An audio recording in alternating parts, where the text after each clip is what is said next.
Hi friends, అందరికీ నమస్తే. ఇంకో కొత్త వీడియోతో అయితే మేము ముందుకు వచ్చాను. వీడియోలోకి వెళ్ళబోయే ముందు మన షాప్ నేమ్ వచ్చేసి అక్షయ మొబైల్ కేర్, ఏటుకూరు రోడ్ అండి, గుంటూరు. అండ్ టాపిక్లోకి వెళ్తే పోకో M4 Pro డిస్ప్లే అయితే రిపేర్కి వచ్చింది. ముందుగా ఫ్రేమ్ నీట్గా క్లీన్ చేసుకొని గమ్ అయితే వేసేసి, అండ్ నెక్స్ట్ కాంబో ఏదైతే ఉందో 4 ఎడ్జెస్ కరెక్ట్గా చూసుకొని ఫిట్ అయితే చేసేద్దాం. 4 ఎడ్జెస్ కరెక్ట్గా ఉండాలి ఫ్రెండ్స్. 4 ఎడ్జెస్ కరెక్ట్గా సెట్ చేసిన తర్వాత బ్యాక్ డిస్ప్లే స్టిఫ్ అయితే పెట్టేద్దాం. డిస్ప్లే స్టిఫ్ పెట్టిన తర్వాత నెక్స్ట్ బ్యాటరీ కూడా ఫిట్ చేద్దాం. బ్యాటరీ ఫిట్ చేసి బ్యాటరీ స్టిఫ్ కూడా పెడదాం. బ్యాటరీ స్టిఫ్ పెట్టిన తర్వాత ఒక్కసారి మొబైల్ అయితే ఆన్ చేసేద్దాం. మొబైల్ అయితే వర్కింగ్ అవుతుంది ఫ్రెండ్స్.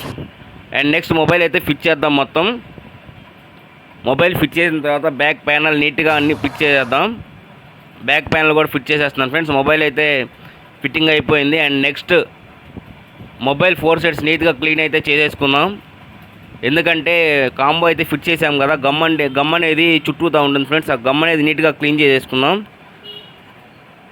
మొబైల్ నీట్గా క్లీన్ చేసుకున్న తర్వాత నీట్గా రబ్బర్ బ్యాండ్స్ అయితే వేసుకుందాం ఫ్రెండ్స్.